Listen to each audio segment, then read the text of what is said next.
Fábio, eu quero te agradecer muito por você estar aqui com a gente, por ter aceitado estar aqui conversando no nosso Voz, que é um espaço de troca na plataforma Femininos Plurais. E é sempre bom ter você por perto. É sempre bom ter você por perto. Eu que fico agradecido, Tiago, pelo convite, pela generosidade da troca. Eu sempre tenho dito que toda troca ela é sempre horizontal e portanto, faz parte do ensinar e do aprender sempre conjuntamente, de mãos dadas, estendidas, com afeto. Então, eu fico muito agradecido aí pela lembrança do meu nome. Hum. Bom, vamos começar então os trabalhos. Você Vamos. tem uma produção Que comece o xirê. que começa o xirê. Você tem uma produção, Fábio, muito consistente nas discussões sobre masculinidades e algo que você sempre toca, e eu concordo com você, é que é importante que os movimentos que discutem masculinidades não se fechem às epistemologias feministas, às compreensões do mundo a partir das quebras que as mulheres, na sua pluralidade, construíram ao longo das relações políticas. Queria que você comentasse, por favor, sobre esse não fechamento, primeiro, e segundo, dos movimentos que discutem masculinidades, que insistem em caminhar longe das perspectivas feministas, ou não ouvindo o que as mulheres têm a dizer. Olha, a gente tem se debruçado aí sobre uma produção que é uma produção tanto acadêmica quanto uma produção política, né? Porque eu acho que discutir masculinidades, ela não pode ficar simplesmente no espaço da discussão, ela tem que ficar no espaço da ação política, né? Como a Hannah Arendt fala, e, e colocar aí, fazer com que a gente se questione e se questione como homem, sobretudo, mas se questione como movimento também, né? O Pedro, que é do Memo, que tem um trabalho bastante importante no Rio de Janeiro, ele chega a questionar se há, de fato, um movimento que tenha produzido efeitos aí sobre essas discussões a respeito das masculinidades. Eu, da minha parte, não saberia responder se há um movimento ou se não há, mas eu digo assim, há um campo de estudos que ainda é bastante incipiente, naquilo que diz respeito às masculinidades. É preciso sempre rememorar, eu acho que esse é um princípio ancestral, que é de lembrar daqueles que estiveram antes que nós. Então, lembrar que no Brasil, esses estudos que começam nos anos de 1990, com mais força, lembrar do Sócrates Nolasco, do Benedito Medrado e de tantos outros e outras estudiosas que falaram a respeito das masculinidades. Mas é claro que, como esse é um tema que sempre foi cuidado do ponto de vista da saúde pública ou da psicologia, muita gente achou que isso, ou não entenderam o debate, acharam que essa era uma preocupação de consultório. Então, era uma preocupação que ia para dentro do consultório, que ia ser essencializada, como o fato de que eu preciso discutir a minha dor. De fato, também precisam mesmo discutir as suas dores, enfim, mas é preciso entender como é que essas dores são produzidas, né? E não é possível que se entenda isso se a gente não entende qual é o movimento político feito pelas mulheres, né? As mulheres, eu sempre digo, a gente pode dizer assim, o feminismo como movimento mesmo começou na Revolução Francesa, né? A partir das ondas, primeira, segunda, agora se discute a quarta onda do feminismo da diferença, mas é preciso colocar, ou nos colocar, de que, da perspectiva histórica, as mulheres sempre estiveram na luta, né? As mulheres sempre se colocaram numa perspectiva de luta. Quando você vai na Idade Medieval e vai estudar as italianas, as venezianas, muito especial, de maneira muito especial, você vai perceber que eram mulheres que já estavam com aquilo que a gente chama de cuidado, atuando de maneira muito mais incisiva do que os homens. E que os homens, por sua vez, naquela época, sempre também reagindo a movimentos, fizeram com que elas fossem ou desqualificadas, ou reinventavam o movimento, ou davam outros nomes para o movimento, e assim por diante. Então, não é possível que se discuta masculinidade, nem as de ontem, nem as de hoje, nem as que nós discutiremos amanhã, uma perspectiva de futuro, a gente não olhar para aquilo que as mulheres têm feito insistentemente, que é nos chamar, nos convidar à implantação de uma política que é uma política da igualdade, né? É uma política da solidariedade, uma política do cuidado, uma política do afeto, que vai fazer com que a gente se coloque aí no pé de equidade, né? De equidade de justiça, de justiça política para homens e para mulheres. Eu acho que a partir daí a gente vai dar um salto. E os movimentos de masculinidade, que vem discutindo masculinidade, eles precisam entender isso, né? Então, acho que é muito importante que eu me discuta, mas é importante também que eu discuta como é que eu me insiro dentro desses movimentos, como é que eu me insiro do ponto de vista da nação, do papel do Estado, do papel político de atuação, para que a gente possa avançar. Os movimentos que caminham longe são aqueles movimentos, evidentemente, que tendem a fazer com que o status quo permaneça inalterado, né? O status quo permaneça ali. Então, aqueles que ainda se imaginam numa torre, usufruindo dos seus privilégios e achando que eles vão passar ilesos, né? Eu ia falar impunes, mas impunes não é uma palavra correta para a gente que questiona o cárcere. Então, acho que eles não vão passar ilesos dessa perspectiva, porque eles não ficarão, eles não darão conta, por exemplo, de fazer. Embora haja muita reação, embora as reações sejam muito, muito fortes, embora a gente tenha muitos passos a dar e eles estão sempre à frente, porque eles estão cooptando, né, as mentes, os corações, os corpos, os desejos, assim por diante, mas a gente está nessa batalha justamente para questionar isso. Perfeito. Acho que é sempre importante pontuar que as nossas ações para desconstruir o status quo, elas são aquilombadas, né? Elas são coletivas e não há transformação sem aliança, né? E ainda nessa direção, Fábio, quando você, na sua tese, que eu tive o prazer de ler, assim, acho que é um texto que todo mundo precisa ter contato, né?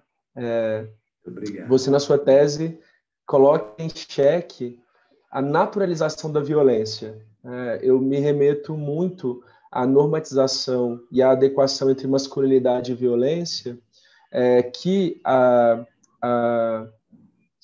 as teorias feministas apresentam, né? Assim, é preciso quebrar essa adequação entre masculinidade e violência, entre masculinidade e terror, e você também vai nessa direção quando você desnaturaliza o terror, tentando migrar dos conceitos, né? Fazer uma avaliação do conceito e uma construção do que a gente pode entender como ferramenta de compreensão, que é o heteroterrorismo, né? E não as fobias.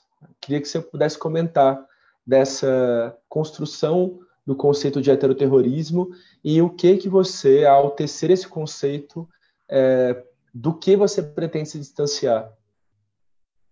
Eu, na tese, né, eu sempre falo que ela tem como objeto estudar as políticas de morte, né, as políticas de morte que são produzidas dentro do Estado brasileiro, sobretudo, mas é claro que a gente se utiliza aí de autores como o Bembe, quando ele fala das plantations e coloca ali um marcador, um outro autor do Ocidente que eu gosto muito, que é o George Agamben, que fala dos campos de concentração, né, e de como isso criou um paradigma de morte dentro das nossas sociedades.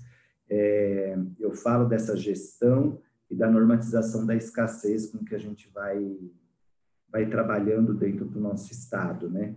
Quando a gente está falando da normatização da escassez, eu acho que é uma normatização na forma como o Estado qualifica os nossos corpos, como é que ele divide, como é que ele classifica, e como é que a gente vai aceitando naturalmente um papel ou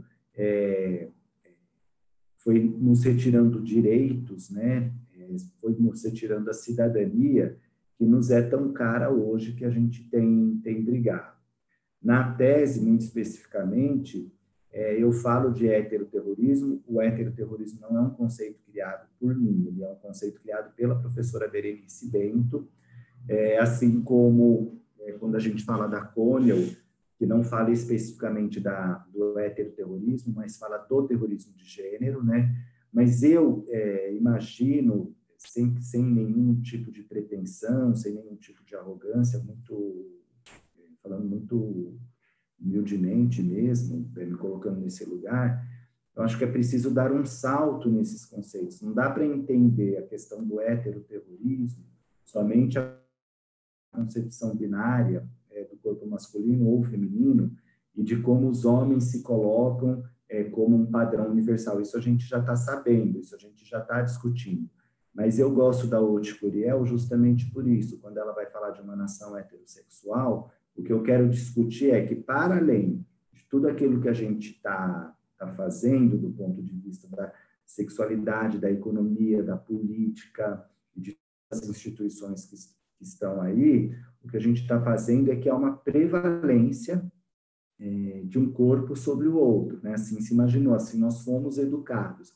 Então, quando eu falo de heteroterrorismo, eu estou falando de um terrorismo de gênero que não passa só pela questão da sexualidade, ela passa pela questão política, econômica, do direito, da biologia, das instituições, e que faz com que o Estado forme um corpo que vai sempre oprimir, sempre retirar direitos, sempre deslegitimar corpos que estão nas bordas, que estão nas margens e assim por diante. Então, é a partir daí que eu gosto do heteroterrorismo. Por quê? Porque dentro das nossas sociedades, eu digo constantemente que tem que ser feito uma coisa que é questionar, colocar as pessoas sempre no lugar da doença. Essa semana eu precisei do trabalho, que a gente está trabalhando em regime de escala, então vai uma vez por semana, um tempinho lá. Eu passei exatamente em 2 pontos, um ponto para ir, um ponto para voltar, que eram diferentes, e nos 2 lugares o que estava se construindo eram farmácias, porque há uma produção, né, há uma necessidade de se produzir a doença.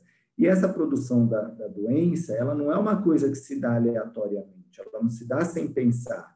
É preciso que eu construa farmácias, o Foucault já falou disso, né? É preciso que em cada esquina haja um agenciador aí de saúde de doença, porque você precisa lembrar o lugar que você está falando. E quando a gente vai naturalizando isso, eu acho que é naturalizar a escassez mesmo, o que você está fazendo é que você está jogando para a vala comum a violência, é que você está desqualificando a violência. E a gente precisa lembrar que doença é uma coisa, ódio é outra.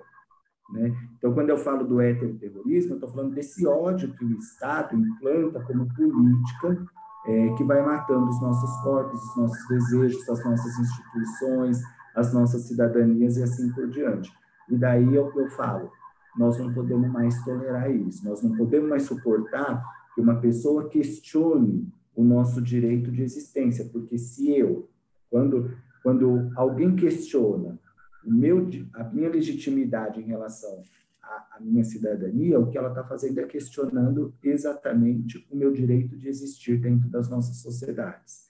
E o meu direito de existir passa pelo direito de romper uma lógica que é uma lógica da violência, que é uma lógica do ódio, que é uma lógica da desqualificação, de desubjetivar as pessoas, os sujeitos e assim por diante. Então, quando eu falo do heteroterrorismo, eu gosto sempre de lembrar disso. A gente precisa parar de normatizar a escassez, parar de normatizar o ódio e parar de criar patologias para aquilo que não existe, para aquilo que já existe nome. Tem uma frase, que é uma frase que eu gosto muito, do Adorno, ela é de 1957, eu não vou me lembrar exatamente como é a frase, mas é mais ou menos: a sociedade tem que ser chamada pelo nome. Porque as nossas sociedades, elas tendem a ser chamadas de racistas. Você quer ver uma pessoa espernear, especialmente uma pessoa branca, quando você qualifica ela. Você qualifica ela, parece que aconteceu. A primeira coisa que ela vai dizer para você é: mas você está praticando um racismo inverso. Quando você fala para uma pessoa que é uma pessoa de uma classe média alta, de uma classe alta, você começa a qualificar, ela vai dizer, não, mas eu não sou assim, porque eu ajudo as instituições. Então, tudo isso vai fazendo com que a gente desqualifique as violências que são cometidas. Então, a sociedade, quando ela teme ser chamada pelo nome que ela teme ser chamada de racista, ela teme ser chamada de capitalista, ela teme ser chamada de uma sociedade que é uma sociedade patriarcal e, portanto, ela teme ser chamada de uma sociedade que é heteroterrorista. Ela pratica o terrorismo de gênero em todos os corpos, mas, sobretudo, sobre os corpos negros, das mulheres negras, e vai classificando todos esses corpos. É muito importante, eu acho que a maior obra que o Attili Bembe tem é a Crítica da Razão Negra. É uma obra que eu acho que, além de fundamental, ela está entre as maiores. Mas é claro que a gente não pode deixar de falar da necropolítica quando a gente vai dizer exatamente isso. Todo mundo dentro do nosso Estado, que é um Estado que pratica a política de morte, a normatização da escassez, a primeira coisa que ela vai fazer é lembrar todos, negros e brancos, e amarelos e indígenas, de que todos terão um dia de preto. Porque uma hora o Estado vai pegar aqueles corpos, em razão da sua classe, em razão da sua origem, e assim por diante, para lembrar, você terá um dia de preto porque o Estado vai gerir essa morte, ela vai criar essa morte. É super interessante trazer Bembe para essa discussão, exatamente por isso. Quando nós não questionamos as estruturas que gerenciam a morte, né, e que representam uma memória colonial, inegavelmente nós também vamos nos furtar do debate sobre quais corpos hoje vão ser apontados para ser executados, né? Se a estrutura colonial deu certo, entre aspas, inegavelmente todos os sujeitos que são apontados e apontados como os outros vão ser executados. E nomear essa política da violência é super necessário.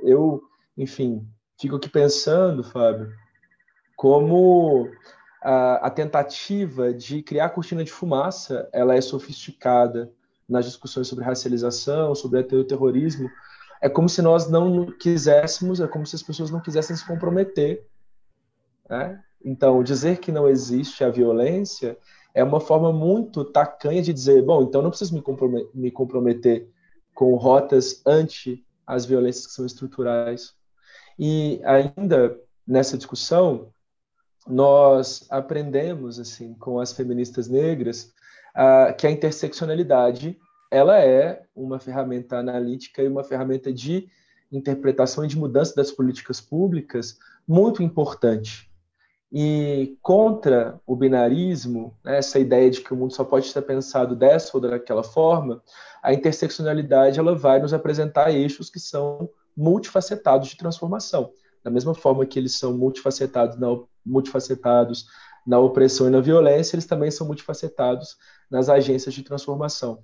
Como que você identifica nessas compreensões teóricas e também do ativismo político das masculinidades, ou pensando as masculinidades, a ferramenta da interseccionalidade? Como que essa ferramenta ela pode contribuir na desconstrução daquilo que a gente precisa avançar nessas reflexões? Então, eu acho que a gente precisa entender a interseccionalidade não como um elemento, eu acho que muitas vezes se desvia daquilo, e posso estar errado, né? Evidentemente, eu sempre me coloco nesse lugar, assim, não sou dono da verdade e tal, mas os avanços que nós tivemos, os avanços que a gente tem em termos de políticas de reparação nos últimos tempos, se devem às feministas negras, eu digo, né? As feministas negras, as feministas latino-americanas, as feministas transexuais, que estão dentro do movimento e que pactuam aí dentro daquilo que a gente chama de feminismo da diferença.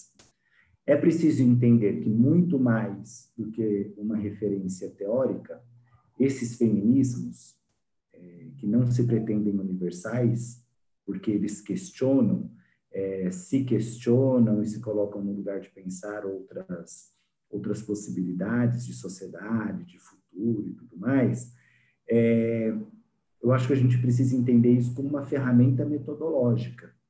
Uma ferramenta metodológica que vai fazer com que a gente crie teoria, porque é a ação, e a ação porque existe teoria. Eu acho que essa é uma relação dialógica que deve existir, uma relação de troca.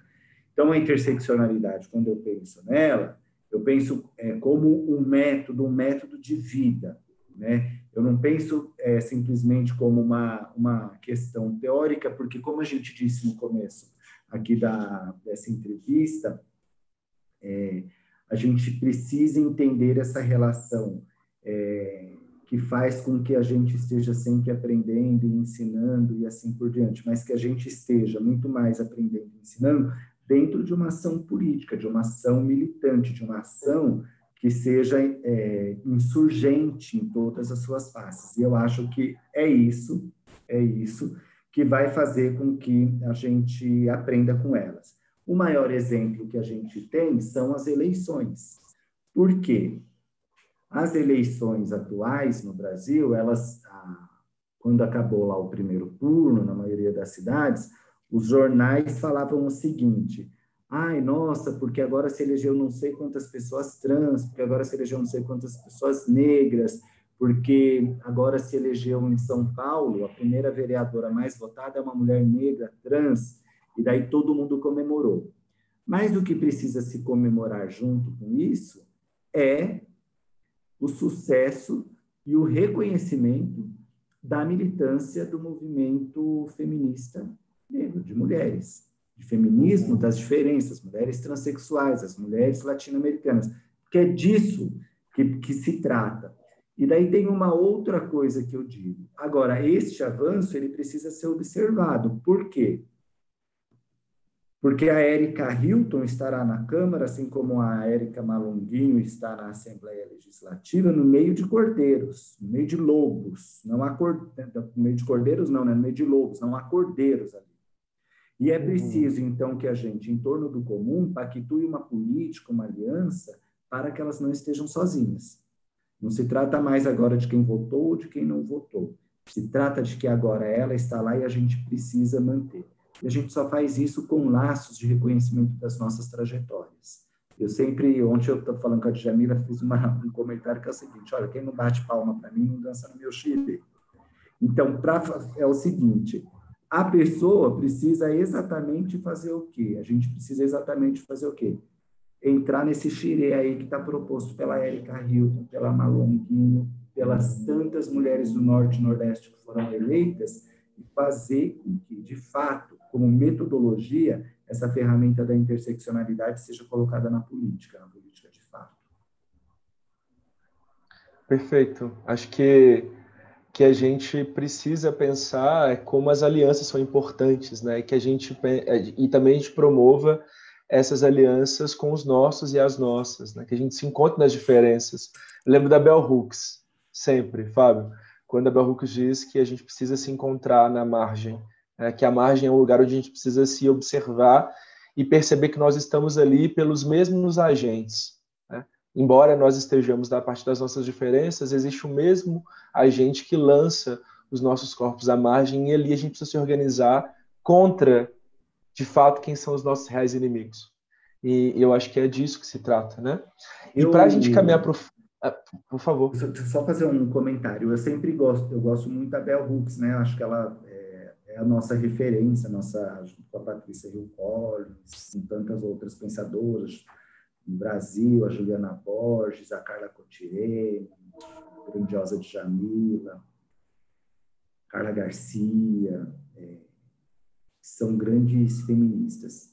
Eu acho que a gente precisa interpretar essa provocação que a Bell Hooks nos faz, quando a gente fala da margem, porque a margem não pode caminhar ao lado. Eu sempre falo isso para os meus alunos: olha, o caminho está aqui, as margens estão aqui. Se você caminha ao lado, você está indo rumo quase que ao mesmo caminho, fazendo o mesmo jogo, porque eles vão continuar dizendo: você não vai romper. Então, você precisa ter uma margem, mas uma margem que vá para as bordas, que frature, que crie uma ruptura com aquele modelo que é o modelo que está estabelecido. Então, acho que é sempre muito importante que quando a gente vai falar das margens, a gente fala, a margem deve ir às bordas, porque as bordas é que precisam, a gente precisa começar a corroer por ali. Porque se a gente ficar muito ali, a gente vai deixar os caras caminhando aqui. Aqui a gente tem que pegar e dizer, chega dessa violência, chega dessa política de ódio, chega da forma, por exemplo, como vocês vão colocando os nossos corpos na margem. Eu não quero mais só a margem, eu quero as bordas, eu quero fraturar aquilo que está ali. Perfeito. Eu quero bater palma pro seu xerê. Sempre. Você já está no meu xerê, você já está no meu xerê. Querido. Fábio, e para a gente encerrar, então, eu ficaria aqui com você, te ouvindo muito, né? Ficaria mais com você. Aliás, fico sempre, né? A gente está sempre... Você é um meu parceiro. E então, vamos encerrar dizendo onde você está, o que você está produzindo, o que você está fazendo, o que a gente pode esperar desse xirê epistêmico, insurgente, o que vai vir daqui a pouco, tem o livro também, né? E, enfim, como a gente te acha? Olha, eu sempre falo que eu não estou fazendo nada, mas a gente sempre está fazendo bastante coisa, né? A gente tem o costume de se diminuir assim. Neste momento, eu estou terminando a produção de um artigo que fala sobre a violência contra a juventude, especialmente na juventude de São Paulo, em várias regiões de São Paulo, junto com a professora Rita de Cássia, do Departamento de Antropologia da PUC. Ela tem uma pesquisa com as mães da Sé, as mães mogianas, as mães de Maio, enfim, ela faz esse acompanhamento, que é um trabalho importante que ela acabou de compilar e a gente está escrevendo. Acabo de ter republicado um artigo que fala sobre o ódio contra pessoas travestis e transexuais, que foi traduzido para o alemão e agora foi traduzido para o espanhol. Então, a gente está aí nessa fase de publicação da obra, que é muito importante. Alguém pode dizer assim, mas ele não é um homem trans e está falando de trans. Eu sempre, todas as pessoas trans, travestis que foram entrevistadas, falam em primeira pessoa, é a voz delas e deles que falam nos meus trabalhos, eu simplesmente vou lá e arremato e devolvo para a comunidade de maneira muito, muito feliz. Tenho atuado em alguns grupos de masculinidade, muito especialmente no Ressignificando Masculinidades, que é um grupo que eu admiro muito, na Rede Brasil de Masculinidades, que eu contribuo um pouco, mas acompanho. E estou na fase de escrita do livro Masculinidades para a coleção Feminismos Plurais, né? A pandemia, ela exigiu muito de todos nós, né? Então, eu queria fazer um trabalho cuidadoso, porque a gente sempre diz, né? A morte de uma pessoa negra sempre cria estabilidade para os brancos. O professor Osmundo Pinho falou isso. A morte de travestis e transexuais sempre cria estabilidade para o sistema cis-heteronormativo. Então, eu estou escrevendo o livro nessa perspectiva de que a gente pare de fazer a naturalização, né, da escassez e que os homens possam, de fato, pactuar com as mulheres uma aliança para que a gente rompa essa lógica que está aí. O livro, se der certo, até o final de janeiro ficar pronto, eu entrego e a gente publica, porque... se der, não, já deu certo, vai ser lindo. Tem 50% do livro, estamos aí seguindo. Poxa, já é muito, porque... já deu certo. Eu sou curioso porque cada vez que eu vejo uma coisa, daí eu quero ler, daí eu paro para ler e falo, isso aqui pode ajudar no livro. Daí você vai, como todo bom geminiano, como toda pessoa de Oxumaria, eu vou para lá e venho para cá, vou para lá e venho para cá. Mas o livro vai sair. Só no movimento, na transformação. Fábio Mariano, que delícia te ter aqui no Nossa Voz. Espero que a gente se encontre mais vezes, sempre. Você é sempre bem-vindo em todos os nossos espaços. Você, enfim, é um afeto, né? Acho que nesse momento de ódio, a gente precisa se alinhar, né? Dentro dos afetos, a partir dos afetos. E agradeço muito você ter vindo aqui conversar com a gente, a generosidade. Espero que a gente siga nas encruzilhadas juntos. Seguimos encruzilhadas de mãos dadas e estendidas um para o outro. Quero agradecer novamente aqui a generosidade de ter me convidado para essa entrevista. Quero agradecer à plataforma Feminismos Plurais, que tem feito um trabalho ético, um trabalho de compromisso com uma nova pedagogia, uma nova forma de pensar, uma nova forma de agir, uma nova forma de se colocar no mundo, e agradecer na pessoa da Djamila que tem feito isso, que exerce tão bem a sua autoridade, como ensinou a professora Luísa Muraro, de maneira a fazer crescer esse solo que a gente vive, né? Tem um samba do Renato, do Jorge Aragão, que é Coisa de Pele. Eu sempre gosto de lembrar aquela frase inicial, né? Podemos sorrir, nada mais nos impede. Não dá para fugir dessa coisa de pele, sentida por nós, desatando nós. Então, é importante que a gente esteja nesse lugar, desatando os nós, sem que ninguém mais nos cale. Muito obrigado, Tiago, aí, pela possibilidade. Perfeito. Querido, um abraço para você. Fique bem, viu? Super bem. Um beijo para nós. Até breve.